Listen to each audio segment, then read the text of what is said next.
Once you go black, there's no coming back. All right. Welcome to the ElijahBoyy Report, episode 3. That's the weirdest way to start the video.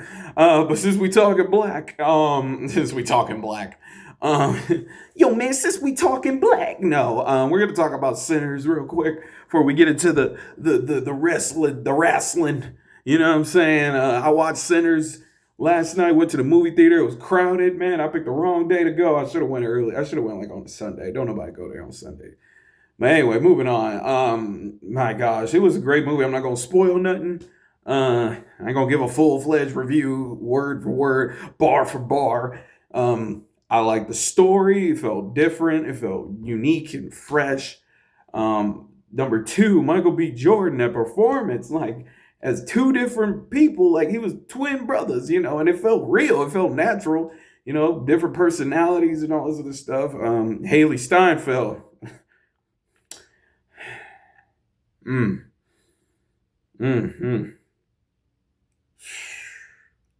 Bruh. Oh, dang. Oh, dang. Boy, let me tell you, I'd have folded too, bro. Like, golly. Like, I wasn't ready for all that. Whew. All right. Yeah, moving on. That's all I'm going to say. I was unfamiliar with her game, if you will. But yeah, like it was a good movie. I had some jump scares. It wasn't like it wasn't like frightening, but it had like a couple moments where I was like, when I get scared, I'd be looking like a deer caught in the headlights, or when a deer hear a twig noise. Like, who that? It was a dope movie. I recommend it. I know everybody and their mama is hyping it up, and I know a lot of people, whenever something's like crazed or hyped up, Squid Game, Deadpool 1. Like, I remember people overhyped both of them, bro, and I was like, man, I don't know if I want to see it because y'all putting too much on it. But people hyped it up so much, but I kind of go into those movies, all movies, not just this particular one, with low expectations. You know what I'm saying? But it is definitely worth the hype. My caps off to everybody in that movie who worked on it, because that was good. I strongly recommend go seeing it. Give it a shot.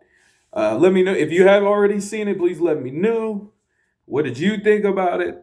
And yeah, 2 thumbs up. I'm not Roger Ebert, but two thumbs up. Next topic. Chris Jericho. Ooh, all right, chill out.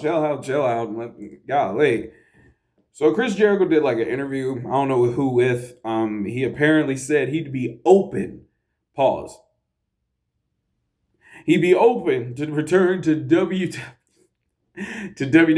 Now, Jericho's running AEW. Like at first, when AEW first came out the closet. When AEW first came out, like on TV, it was I liked the show, and Chris Jericho was always one of my favorite parts of the show. Les Champions, a little bit of the bubbly. Only the real ones remember a little bit of the bubbly. The bubbly. The bubbles and stuff like that. Inner Circle. First. Jericho was like, I always said he was in my top 10 favorite wrestlers of all time, but like his last run with AEW was so bad. It's like after the Orange Cassidy match, it seemed like he kind of like lost luster for me as a fan. I'm speaking for me. I ain't speaking for y'all. You know what I'm saying? Y'all, you know what I mean?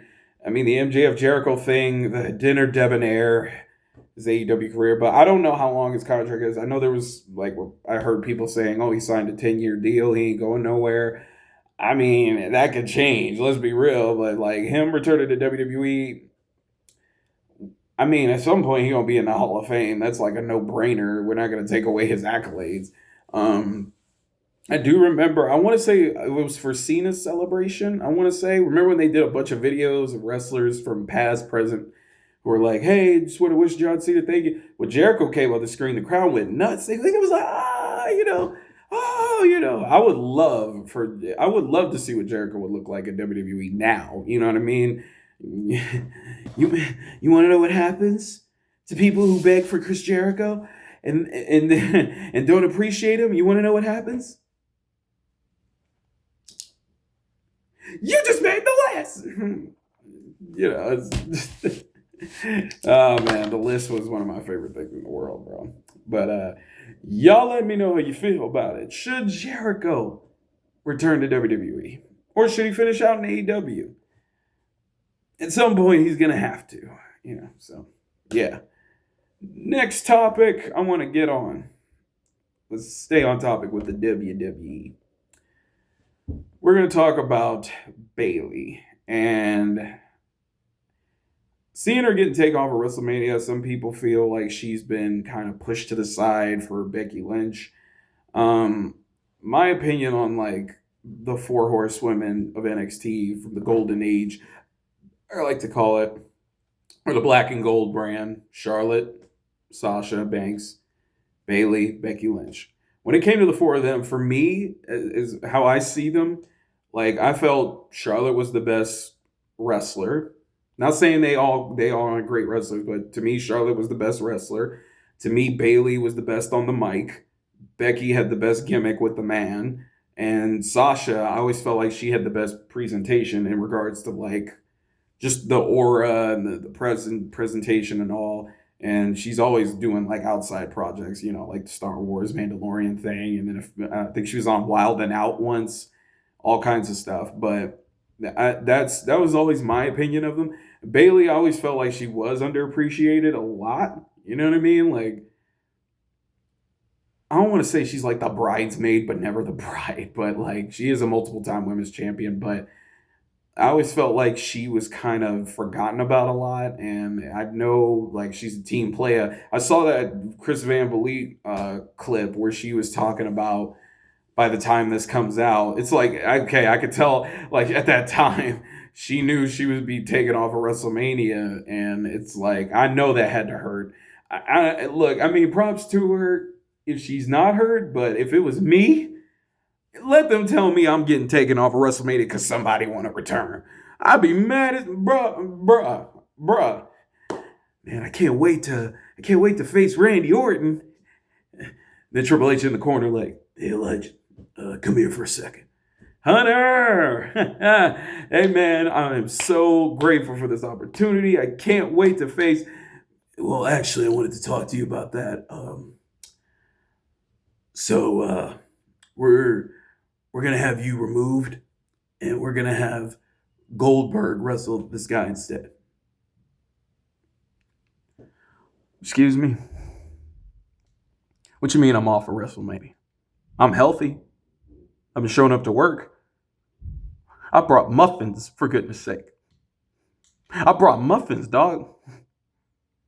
And you telling me I'm not gonna be on WrestleMania? I just bought a condo. Like what the free? I'm sorry, I'm trying to be serious, but y'all know how this channel goes. You know what I'm saying? But no, in all seriousness though, even with Bayley, man, when everybody else got called up to NXT, I'm like, why the heck wasn't Bayley called up? You know,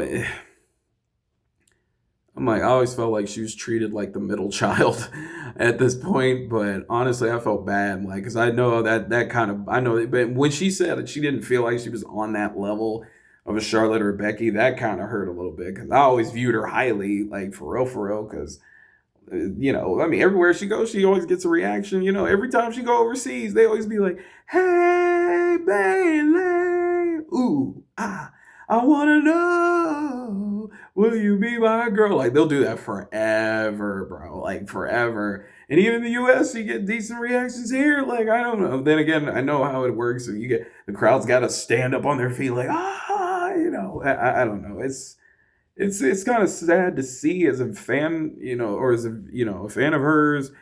I I hope she finds like either that gimmick or that story, like a bloodline level story of to help her get to that next level that I don't know, I consider her to be at, but it has to be frustrating to like work so hard and and be the good worker, be on the good time, and then you just kind of don't get the rewards of all of that. Like that would frustrate me. You know what I'm saying? Like I'd have been heated, bro. I worked jobs where I was always the I don't want to say the best of the best worker, but I was, I was I always had a good relationship with management. Didn't suck up. I just did what I was told like a normal employee. And then when I didn't get what I want, it did hurt me a little bit. But you know what I'm saying? That's just the way the cookie crumbles. So let me know how y'all feel about Bayley. Like, do you feel you feel she's still underappreciated? Is it the company's fault for not giving her a lot to work with? Because you can have all the tools, but at the end of the day, the machine behind you, you know what I'm saying, plays a factor in it. So let's talk about the other thing. Final topic for this video. For this episode, I should say. WWE is putting out not a documentary, but a new reality show called WWE Writers Unreal, or WWE Unreal, excuse me, where they're going to focus on the writers behind the WWE, folks. We're finally going to see behind the sheets. Oh, let me try that again. We're going to see things behind the... dang it. Oh my gosh. We're finally... Take 3 that I'm not going to edit out.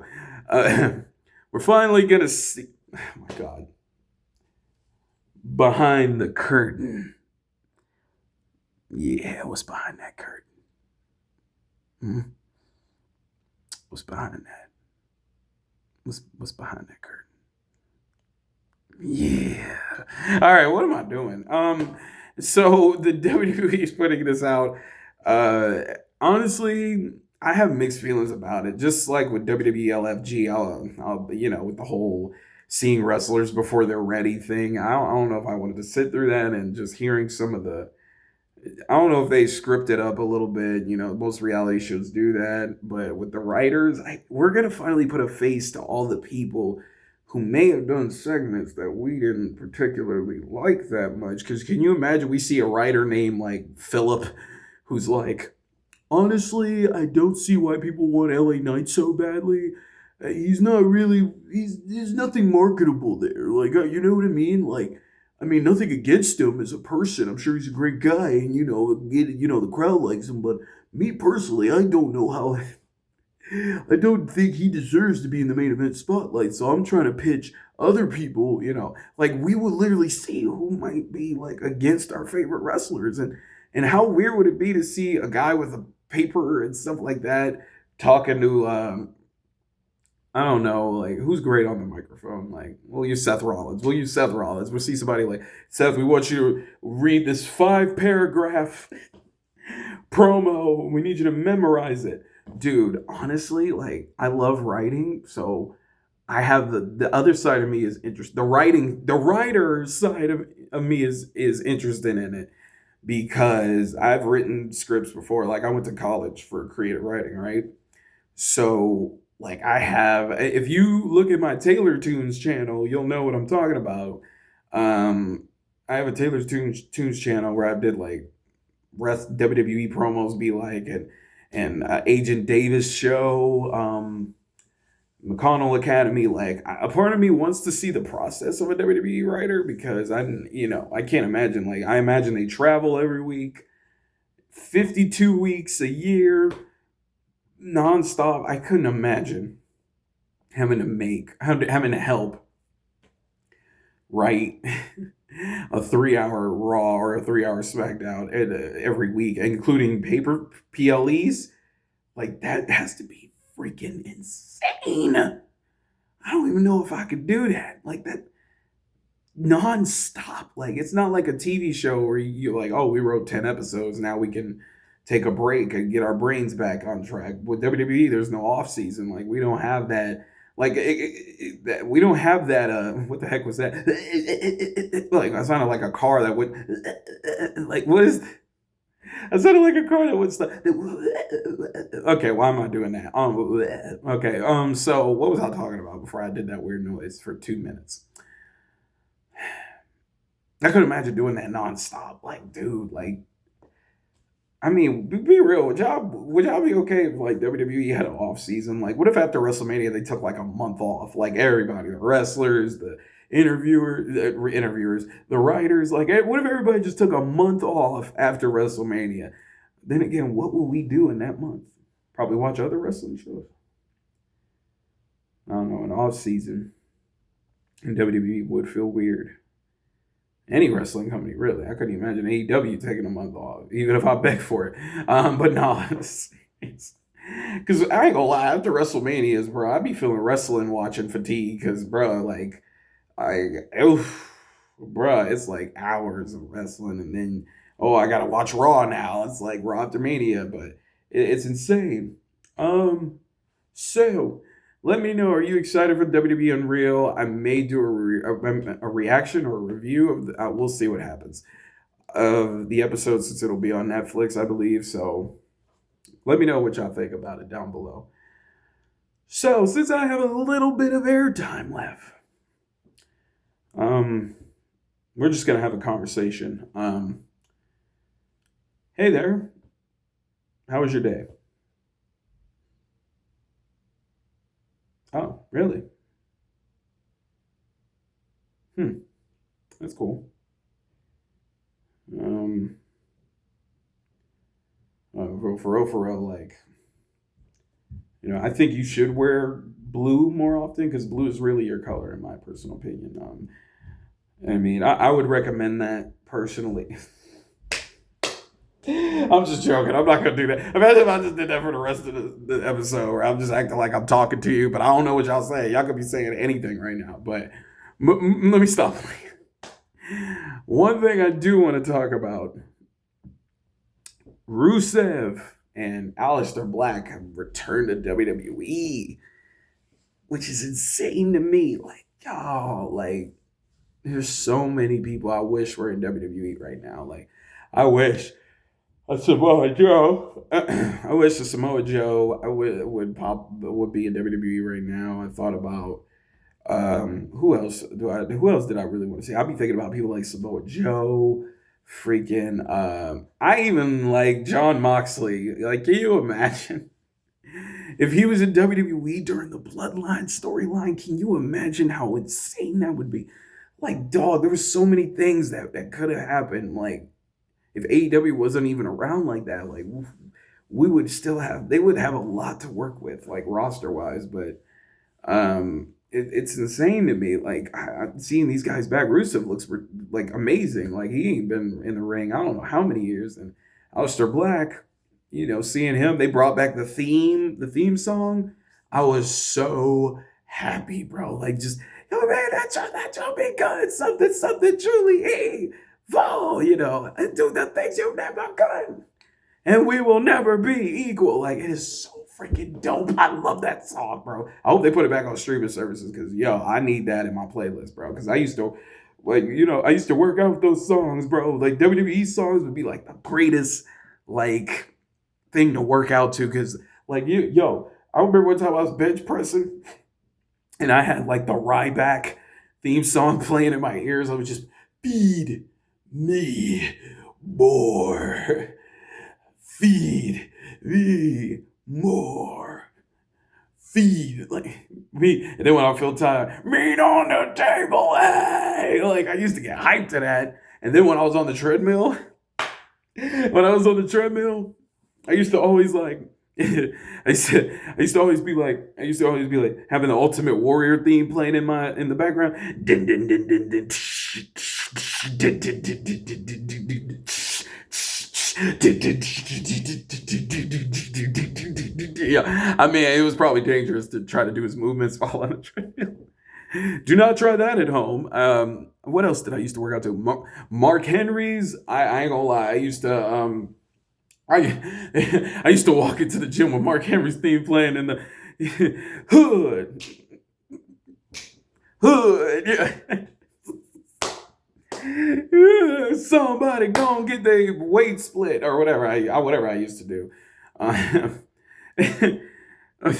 even had sometimes when I was on the machine where I would have like a dumbbell or something. And I used to have Triple H in my ear, a Triple H theme in my ear, talk about some time to play the game. Time to play the game. And then spit the water out on the floor and get kicked out. No, but all right, y'all. That is the end.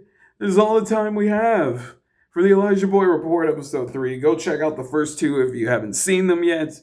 Thank you all for watching or listening, whatever you're doing. And let me know what you think of all the topics here tonight. And maybe put suggestions for future topics. Why not? You know what I'm saying? We'll see. We'll see if I can fit it in.